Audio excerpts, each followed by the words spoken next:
Olá pessoal, tudo bem? Então vamos para a nossa videoaula, né, do curso de auxiliar de laboratório. Eu peguei um tema aqui que seria não um tema só para uma turma, né, que é a turma que está iniciando, tanto quanto para outra turma também, que seria a que já está mais avançada. É um tema que é bem assim, que é um pouco complicado, porque ele requer que a gente, na verdade, acho que é até mais fácil pela videoaula, porque aí vocês vão ver mais imagens, que é sobre os equipamentos de laboratório. Não são sobre as vidrarias de laboratório. Essa aí a gente vai, quem está começando vai fazer ainda. Essa seria para quem já iniciou, né, as aulas de laboratório. Então, sobre os nossos equipamentos. O laboratório ele tem uma gama infinita de equipamentos, né? Em cada um deles tem uma maneira correta de usar. Eu não sei se vocês assistiram a outra aula, eu vou pedir para eles colocarem a outra aula para vocês, que é sobre a biossegurança, que a gente fala sobre o POP, mas eu vou deixar aqui de novo, que é o procedimento operacional padrão. Então, cada equipamento de laboratório, ele tem o seu POP. E para você, quando você entra para trabalhar no laboratório, você tem que utilizar esses equipamentos, né? Então o POP assegura que você utilize esses equipamentos de uma forma segura, de uma forma que você não estrague, não danifique o equipamento e também não corra o risco, porque alguns equipamentos desses de laboratório, podem trazer algum tipo de risco à sua saúde também, tá? E aí na próxima aula, em outra aula, a gente faz sobre as vidrarias. Também que existe uma gama infinita de vidrarias dentro do laboratório. Porém, não são todas que são utilizadas. Tem vidraria que você vai ver que existe dentro do laboratório, mas você nunca utilizou. Ou já viu, mas não vai mexer, ou até não tem dentro do laboratório. Os laboratórios do nosso curso, que é um curso de análises clínicas, laboratório clínico, as vidrarias que são utilizadas eles são muito poucas, tá? Não é muitas vidrarias. Só que assim, você tem que saber qual que é a certa, qual que pode ser levada ao fogo, qual não pode, para que serve. Uma é para armazenar, outra é para aquecer a solução, outra é para fazer um meio de cultura, tá? Então vamos só hoje sobre os equipamentos de laboratório, tá? O primeiro equipamento de laboratório, para a gente ver aqui, estufa bacteriológica. Estufa bacteriológica, se vocês observarem aqui, ela parece um frigobar, né? Parece uma geladeira, mas ela serve para manter a temperatura corporal. O que eu levo para a estufa bacteriológica? Por exemplo, eu fiz um meio de cultura, que eu fiz uma coleta de um material humano, semeei no meio de cultura lá na plaquinha de Petri, pego essa placa de Petri, né? E vou levar para a estufa bacteriológica.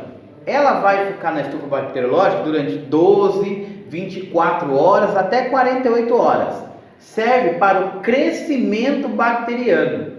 Como assim o crescimento bacteriano?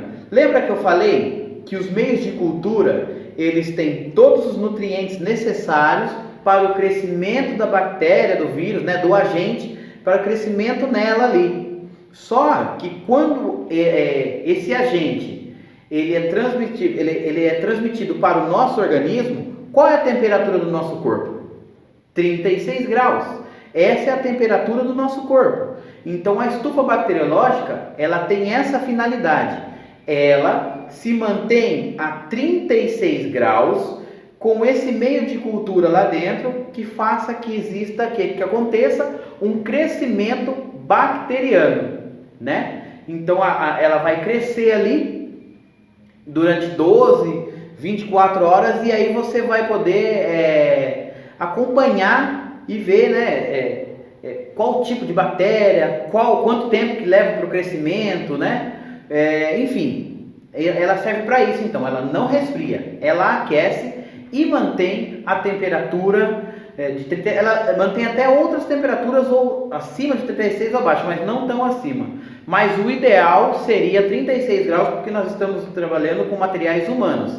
E 36 graus é a temperatura ideal do corpo humano. Beleza? Então essa aqui é a estufa bacteriológica, existem vários tipos de tamanhos, tá? Se vocês observarem, aqui vai ter uma imagem de uma com duas portas, então ela tem uma porta de ferro normal e uma outra porta de vidro. Para quê? Para que você, a hora que você for observar, a hora que você não necessite abrir a estufa para olhar, né? Você pode observar, acompanhar o crescimento sem abrir a porta ali, né? Do que foi semeado na placa de Petri. Beleza? O segundo aqui é a autoclave, né? A autoclave serve tanto para esterilização dos materiais a ser reutilizados no laboratório, quanto a desinfecção. Então a autoclave, ela tem duas finalidades: esterilizar e desinfectar. Vamos na primeira, que é esterilizar. Primeira coisa que vocês têm que ter em mente na autoclave: tempo e temperatura. Já falei para as turmas também, qualquer lugar que você for utilizar uma autoclave em análises clínicas dentro de um laboratório, tempo 15 minutos, após ela chegar, aqui ó, a temperatura 121 graus, a hora que ela chegou a 121 graus, o tempo de esterilização 15 minutos, tá? Então, 15 minutos é o tempo de esterilização e a temperatura 121 graus, tá? Chegou nisso aí, todo o material que ficou ali dentro durante 15 minutos ficará esterilizado. Claro que a autoclave trabalha com água e vapor, portanto, só materiais, vidrarias que podem ser aquecidas, metais que podem ir dentro da autoclave. Você não pode colocar nada de plástico, porque devido ao vapor, 121 graus é uma temperatura bem alta, vai derreter o plástico, tá? Então, só vidrarias e metais. Isso a gente utilizou para esterilizar materiais. Alguns materiais que vêm em laboratório, a grande maioria deles não são materiais descartáveis. Fez a análise, é descartado, né, em lixo biológico para ser incinerado. Mas, por exemplo, placas de Petri, né, alguns metais, pinça, alça de platina, outras coisas não vão ser descartadas. Eles vão ser envolvidas em papel craft, papel pardo, e vão ser esterilizadas e reutilizadas, tá? O tempo para um material esterilizado é de 10 a 15 dias. Então você esterilizou o material, você pode armazenar ele de 10 a 15 dias. Após isso, você tem que esterilizar ele de novo, tá? Então a gente não estoca material esterilizado. Fazemos a esterilização do material que vai ser usado para a semana.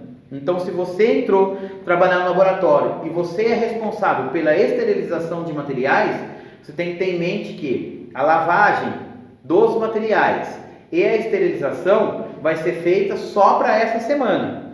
Na próxima semana subsequente, você vai fazer todo o processo de novo.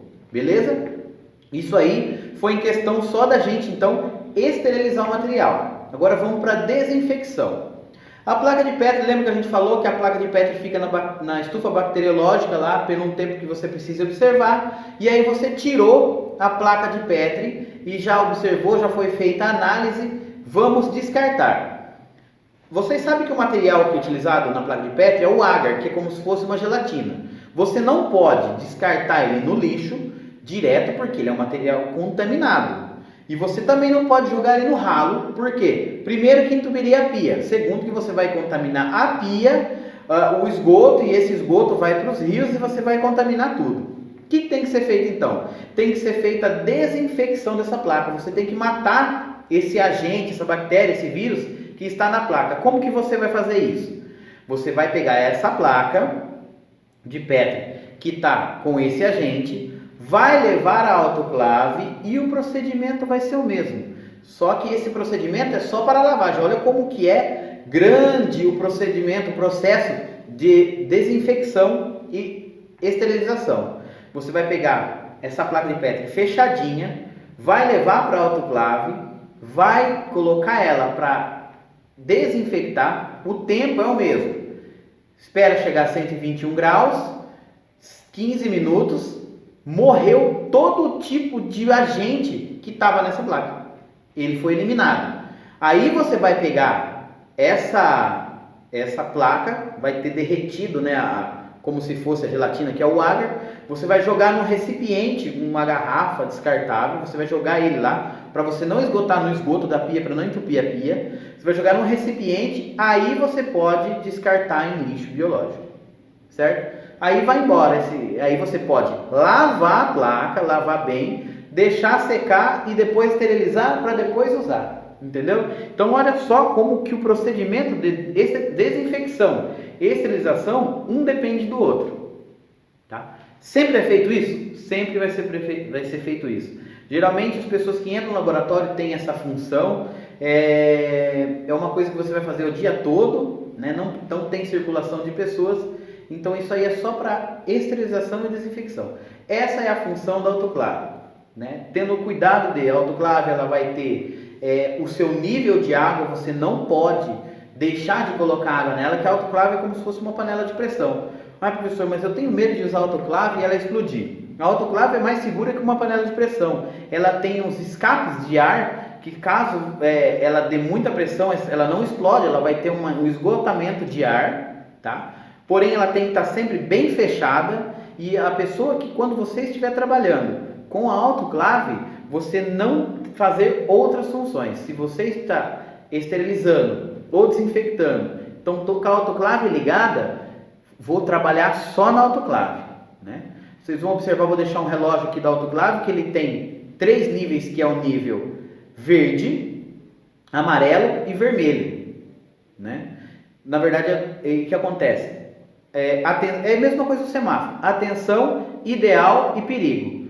Então, quando o relógio chega a 121 graus, é hora de você fechar a válvula e aguardar os 15 minutos para a desinfecção ou a esterilização. Beleza? Essa é a função da autoclave. Bico de Bunsen. Aqui, bico de Bunsen no laboratório é a fonte de calor para nós prepararmos o meio de cultura, ou eu desinfectar a alça de platina, né? Eu vou flambar ela, a gente chama flambar, vou deixar a palavra aqui, flambar, que é colocar ou a boca do frasco na ponta do fogo, ou a alça de platina, né? Que eu mato todas as bactérias que tem ali, então não deixo que contamine o que eu estou utilizando aí. O bico de Bunsen é uma fonte de calor, né, ligada a gás no laboratório. Esse gás, ele tem uma válvula que você vai abrir antes de usar o bico de Bunsen, e a primeira coisa, a hora que você terminou de utilizar o bico de Bunsen, você fecha o bico de Bunsen e fecha a válvula. Primeira coisa. Ah, daqui a pouco eu fecho. Não, tem que fechar na hora. Por quê? Para evitar acidente, vazamento de gás. Vocês sabem como que funciona, né? Um pequeno vazamento de gás pode, explodir e acabar com tudo. Então o bico de Bunsen serve para isso aí. Serve para eu colocar também uma manta, né? Um suporte, uma manta aquecedora, para eu colocar uma vidraria em cima para me preparar o meio de cultura dentro do laboratório. Essa parte a gente vai ver em vidraria, sobre essa manta, sobre esse becker, né, que seria preparar o meio de cultura, para eu verter placas de Petri, né? Eu vou trabalhar que a área é estéreo, marca aí, muito importante. No bico de Bunsen, toda a área estéreo, 30 centímetros em volta dele é uma área estéreo. Então, quando eu vou verter placas de Petri, que eu vou colocar o meio de cultura dentro da placa de Petri, eu vou fazer nessa área 30 centímetros. Eu trabalho com o bico de Bunsen aqui. Lembra que a importância do jaleco com mangote aqui, ó, de elástico fechado. Se é um jaleco com aquela manga maior, o perigo de eu queimar a ponta dessa manga no bico de Bunsen é muito maior. Então, olha só qual é a finalidade do jaleco fechadinho com a luva aqui. Então a gente vai trabalhar com a chama de fogo entre você e a placa, para você poder usar uma área estéreo. Existem bicos de Bunsen em cima de bancadas, e existem bicos de Bunsen que são colocados dentro da capela, que é muito mais eficaz por causa da esterilização, porque dentro da capela seria uma área estéreo com, né, um exaustor que fica tirando todo aquele ar para fora, certo? Depois eu vou falar mais sobre a capela.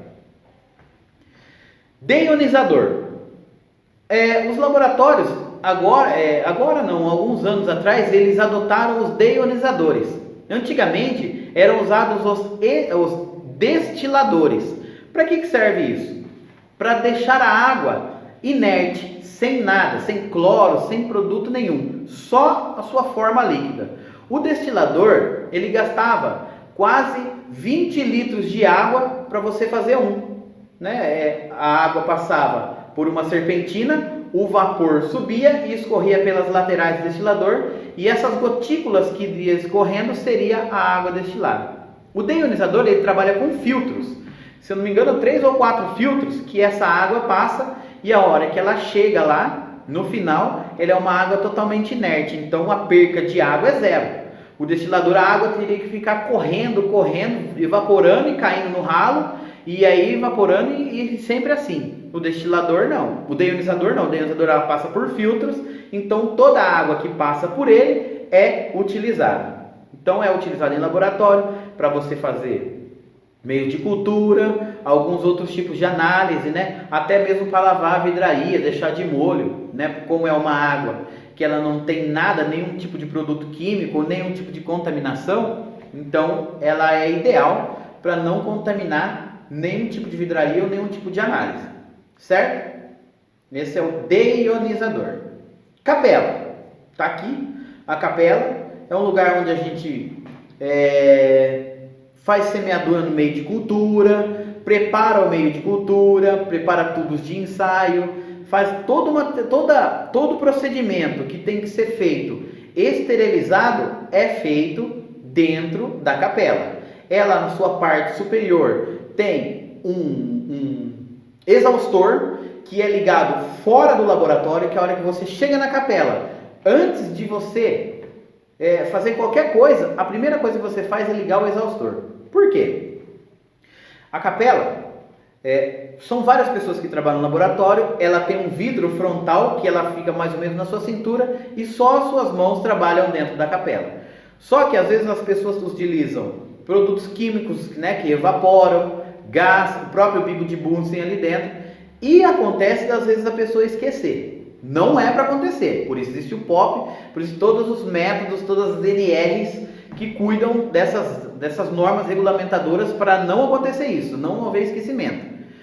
Mas vamos lá, aí você chegou na capela e a primeira coisa que você fez foi acender a luz. Você sabe que vapor, na hora que acende a luz, ela produz uma faísca e pode explodir. O que acontece? Se você liga, como o exaustor fica para o lado de fora, você liga o exaustor, então ele vai soprar todo aquele ar, todo aquele vapor que tinha lá dentro, ele jogou para fora da capela. Feito isso, depois de 5 minutos ligado, você pode ligar a capela, levantar o vidro e trabalhar normalmente. Isso é procedimento, faz parte do POP. Então, quando você chega lá, você olhar no livro POP, vai estar escrito: ao utilizar a capela, primeiramente, ligar o exaustor. Então, primeira coisa, liga o exaustor, ele vai jogar para fora, né? Todo aquele ar, aquele vapor, e aí você pode ligar e trabalhar normalmente. Tem o bico de Bunsen ali. Quando você vai trabalhar dentro da capela, procure levar todo o material primeiro, coloca lá dentro da capela todo o material, fecha o vidro, deixa lá para ele descontaminar todo esse material, né, evaporar tudo, e aí você trabalha ali dentro. Sempre tá limpando com álcool ali, toma muito cuidado, né, com o álcool 70 e o bico de Bunsen, né, sempre tá muito atento a isso aí, certo? Então essa é a capela. Armário corta-fogo. Armário corta-fogo é um armário que vocês vão ver dentro do laboratório, ele parece um armário simples, porém suas paredes são mais espessas e todos os produtos químicos inflamáveis e voláteis que evaporam ou que pegam fogo com mais facilidade são guardados dentro do armário corta-fogo.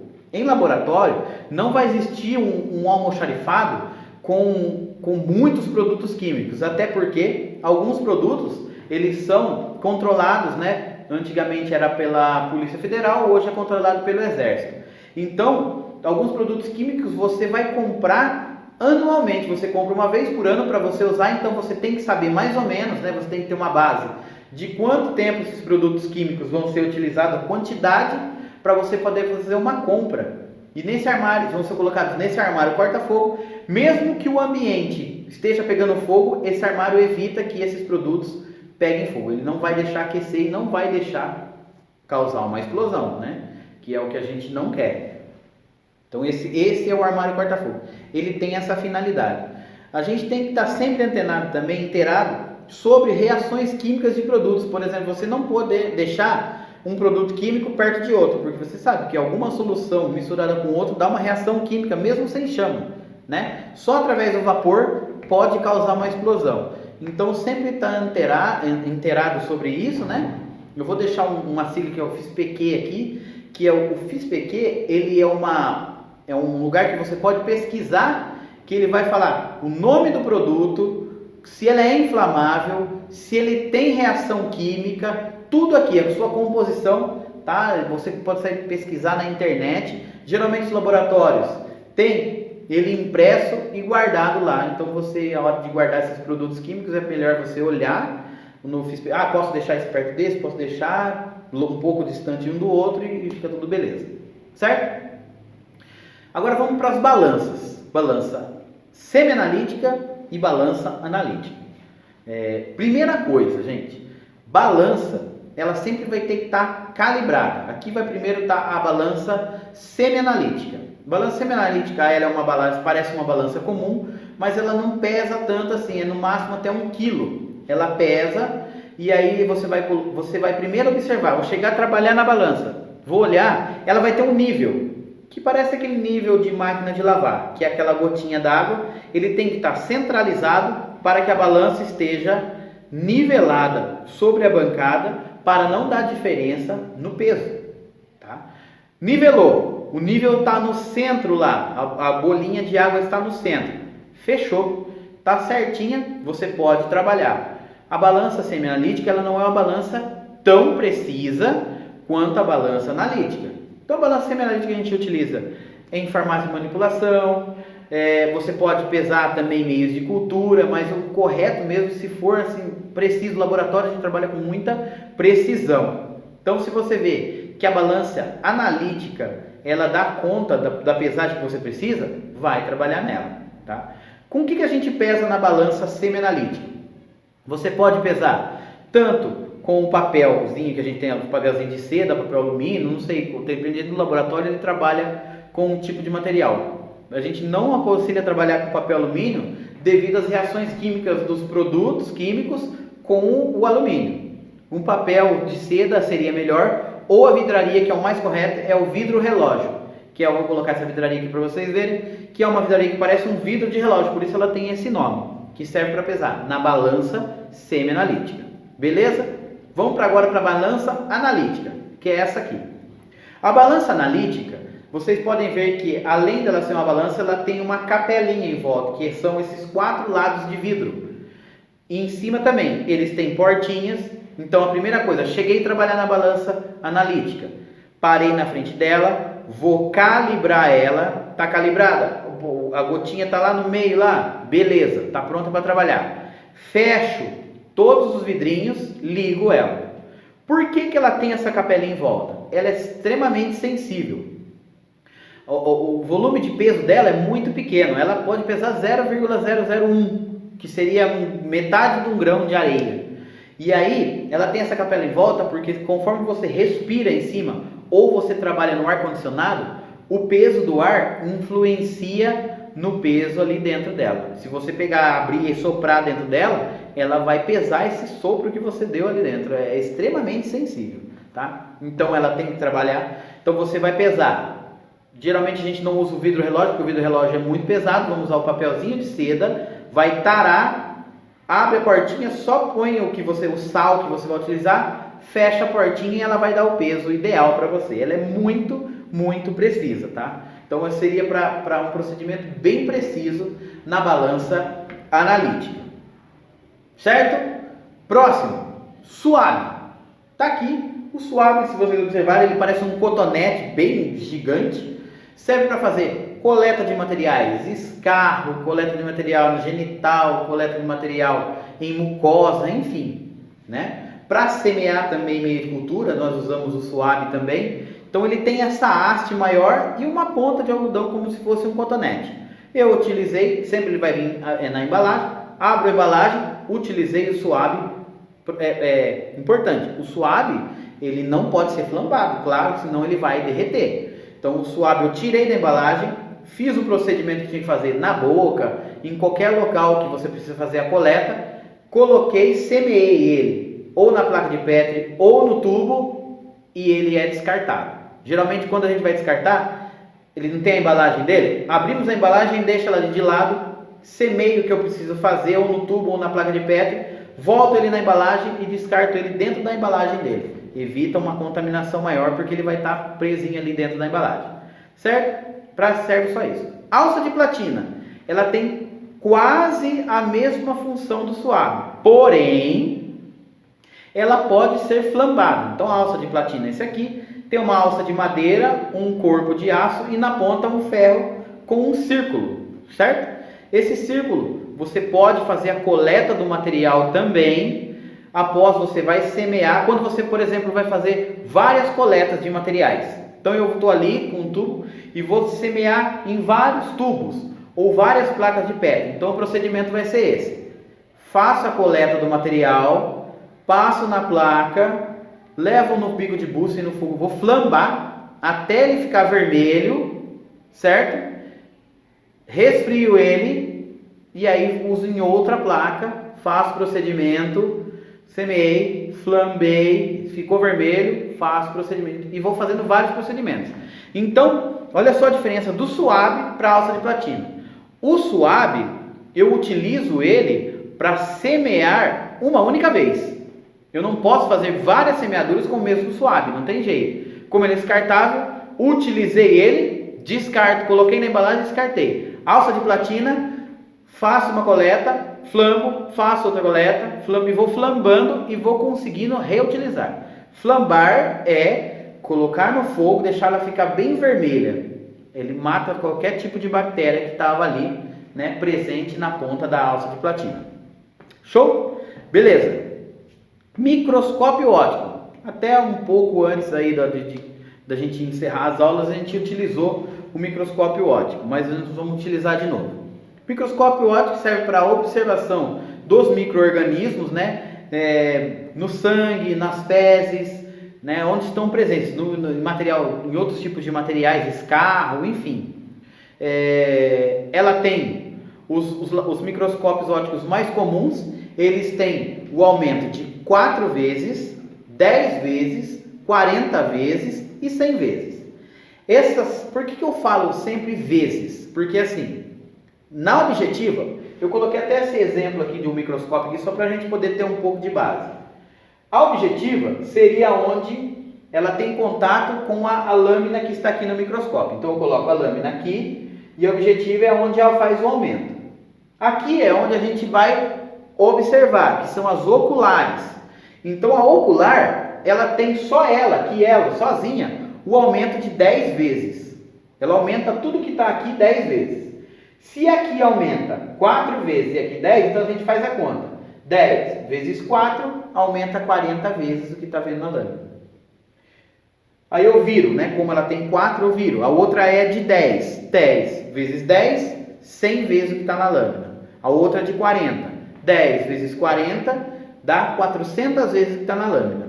E a última, objetiva, que até tem que usar um óleo de imersão junto para poder observar na lâmina, ela é a de 100. 100 vezes. Vezes 10, 1000 vezes o que está na lâmina. Então, geralmente, lâmina de sangue é o que a gente observa, tudo que tem ali na lâmina de sangue. Professor, eu consigo ver o coronavírus no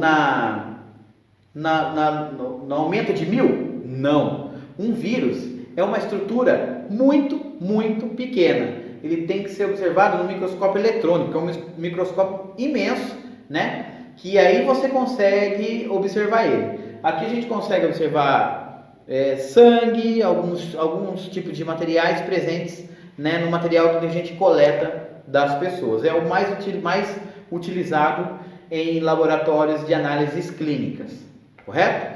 Quando voltar, vocês vão fazer observação muito maior no microscópio, até porque a gente tem que começar a se habituar a observar em microscópio, certo? Próximo é a geladeira. A geladeira é uma geladeira comum. Em laboratório a gente tem uma geladeira comum, comprada em loja, normal, né? Dificilmente a gente vai utilizar O congelador dela seria para utilizar mesmo a parte de baixo para manter uma temperatura. Por exemplo, você confeccionou placas de Petri, você consegue manter uma temperatura para que elas não derretam e você consiga deixar armazenada ali por um tempo, no máximo de 5 a 8 dias, deixar essa placa ali, né, para você poder utilizar em laboratório. E outros tipos de outras coisas, outros reagentes que tem, né, que fica resfriado, por exemplo, um kit de tipagem sanguínea, alguns tubos de ensaio que precisam ficar dentro da geladeira.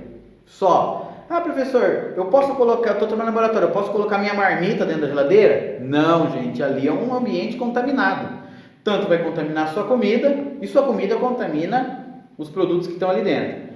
Então, nada, refrigerante, nenhum tipo de produto que você vai consumir, mesmo que esteja amarrado numa sacolinha, nada de nenhum produto que você vai consumir ou outra pessoa vai consumir, primeira coisa que dentro do laboratório já não pode utilizar, não pode ser consumido nada, né? Ali dentro nem chiclete, não existe isso.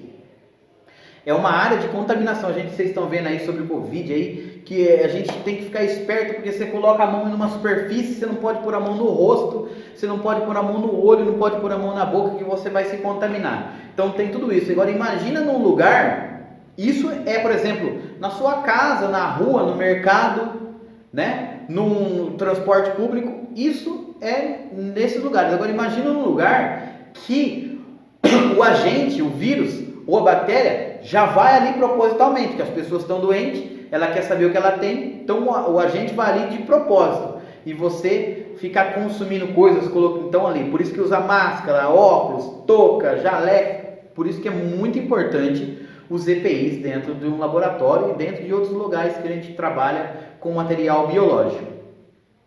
Então a geladeira tem essa finalidade, tá? Ela gira em torno de 5 a 7 graus, ali, muito mais que isso não. Congelador a gente geralmente deixa aquele gelo em gel, para quando a gente vai transportar o material a gente coloca esse gelinho dentro, para que ele fique resfriado dentro da caixinha, e só isso aí, nada mais, tá? Então não esqueça, nada de comida. Você vê o seu amigo guardando uma latinha de refrigerante lá, pega no pé dele, porque se contaminar uma amostra, você sabe que não, a culpa vão ser de todos que trabalham ali, né? Se você não fala nada, você está compactuando com a coisa errada, e não é assim que vocês vão trabalhar, beleza? Agitador magnético. O agitador magnético são para soluções que precisam ficar algum tempo sendo agitada, né? E você não vai ter tempo hábil para ficar lá mexendo nessa solução sozinho lá, 1, 2, 3, 4, 5 horas às vezes. Então o que acontece? O agitador magnético, ele tem, olha aqui, ele tem uma base, geralmente em cima dele vai um becker, e dentro dele vai um peixinho, que é um ímã. Então, a hora que você coloca ali, você liga ele começa a agitar a solução sozinho, e ali você pode deixar essa solução, né? Enquanto você vai fazer outras coisas, você pode deixar essa solução ali agitando. Muito utilizado em laboratório, né? Para fazer creme, para você dar base em alguma coisa ali, você utiliza bastante o agitador magnético. Beleza? Centrífuga. Centrífuga serve para, às vezes, separar, às vezes não, serve para separar o soro das hemácias, né? Separar o soro no sangue, então você vai colocar a centrífuga. A centrífuga também é um equipamento que precisa do POP para ser utilizada corretamente, certinha, com tempo de centrifugação, tudo, rotação da centrífuga. Cheguei a trabalhar na centrífuga, estou lá com o tubo na mão. Ah, professor, eu vou colocar um tubo só. O que você vai fazer? Primeira coisa, eu vou calibrar. Ela vai ter a calibração dela também. Calibrei a centrífuga, abri ela, vou ver o tempo que eu vou usar ela, vou ver a rotação, coloquei um tubo do material que eu vou usar e um tubo com água. Por que isso? Porque eu estou calibrando o volume da centrífuga. Se eu coloquei um tubo desse lado, eu vou colocar um tubo desse lado, porque a hora que ela girar, os dois lados estejam calibrados. O professor vai espirrar o que dá dentro do tubo? Devido a essa rotação muito rápida, ele não vai espirrar. Lógico que tem que ser utilizado com tampa, mas sempre não esquecer de calibrar os dois lados para que não aconteça isso, tá?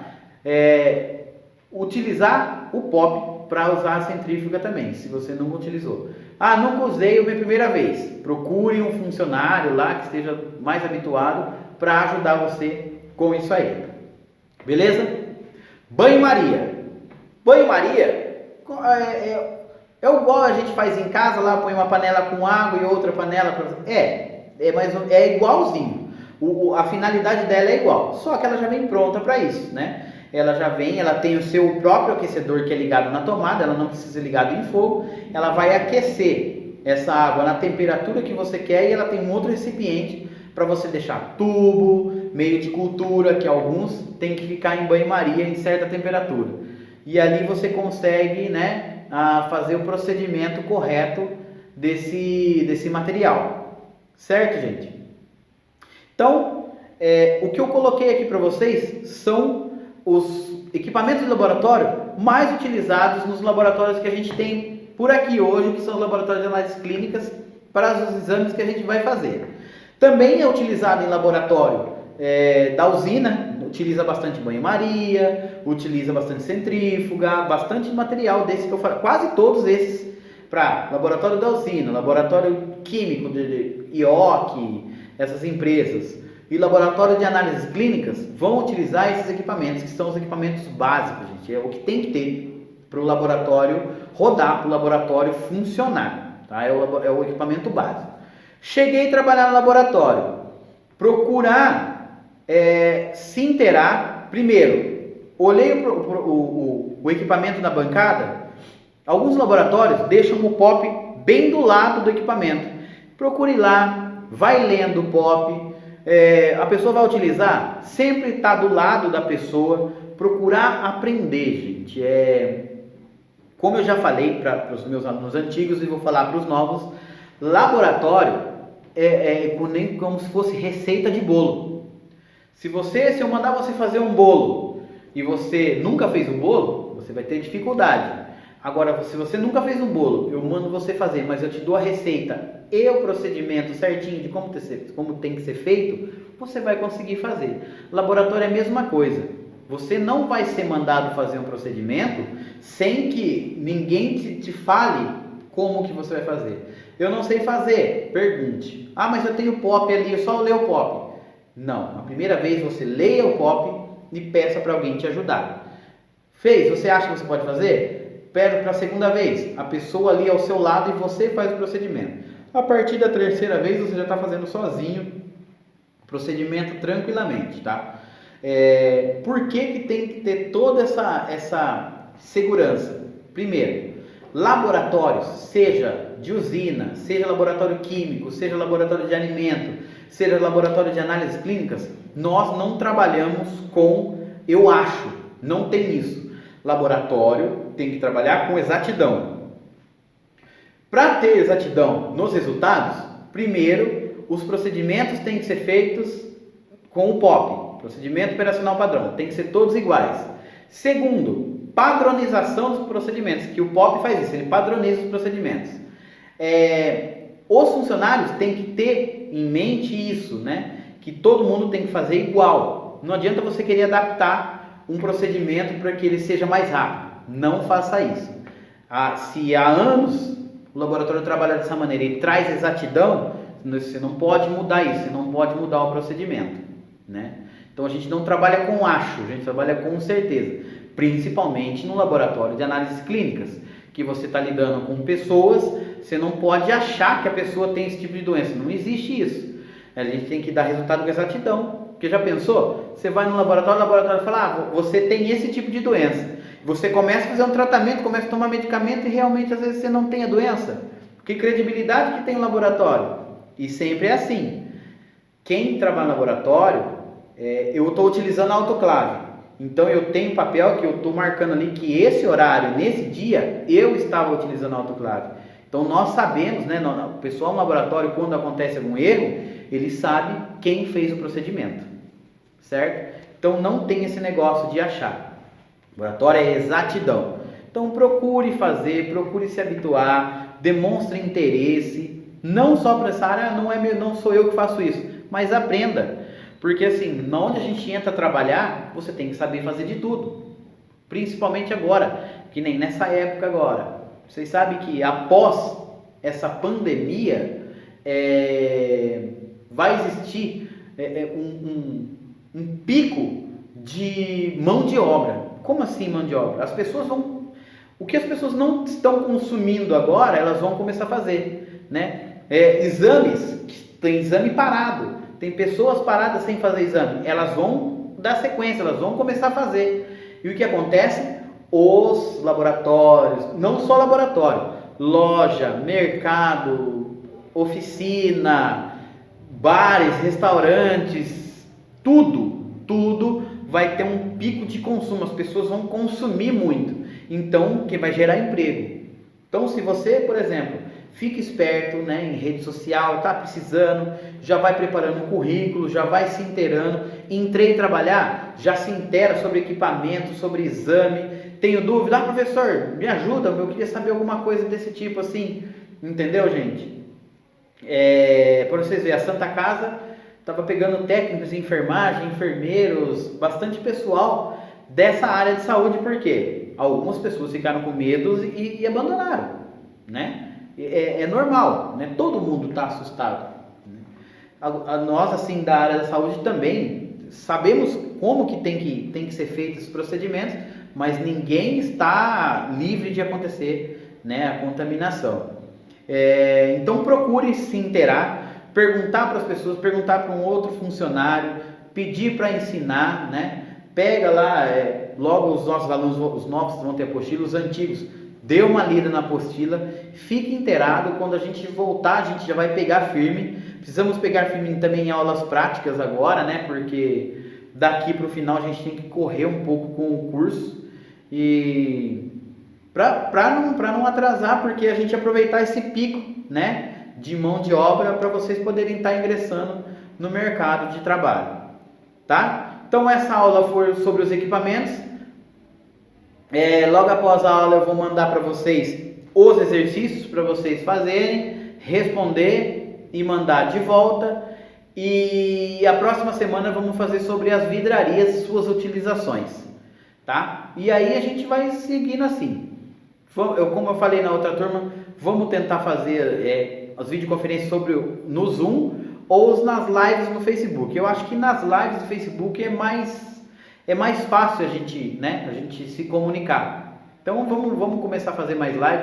Quero que vocês peçam, professor, vamos fazer uma live, a gente organizar, fazer eu vou ver se eu consigo fazer um grupo só para todo mundo, porque aí a hora que a gente jogar na live, a gente já joga o link para todo mundo e já faz avisos para todo mundo, tá, gente? Fiquem firmes aí, logo vai acabar isso aí, né? Já tem bastante vacina, né? Acompanhe bem. Tem um site na internet que chama The Good News Coronavírus, que ele fala sobre vacina, só fala notícias melhores, assim, porque a gente fica olhando na televisão, é só notícia ruim. The Good News Coronavírus. Vou colocar aqui, ó, The Good News Coronavírus. E aí lá eles estão falando sobre vacinas, as vacinas estão sendo testadas já estão com sucesso aí. E a gente torcer e rezar para essas vacinas darem certo, para a gente já poder regressar muito antes de setembro, a gente já tá todo mundo junto de novo aqui na nossa sala, tá? Tô com um projeto aí de fazer algumas aulas práticas, vou conversar com o pessoal aqui e aí a gente vai definir isso certinho, tá bom, gente? Um abraço, fica com Deus e espero que todo mundo esteja bem e mande os exercícios para mim. Qualquer dúvida, me chama. Tchau!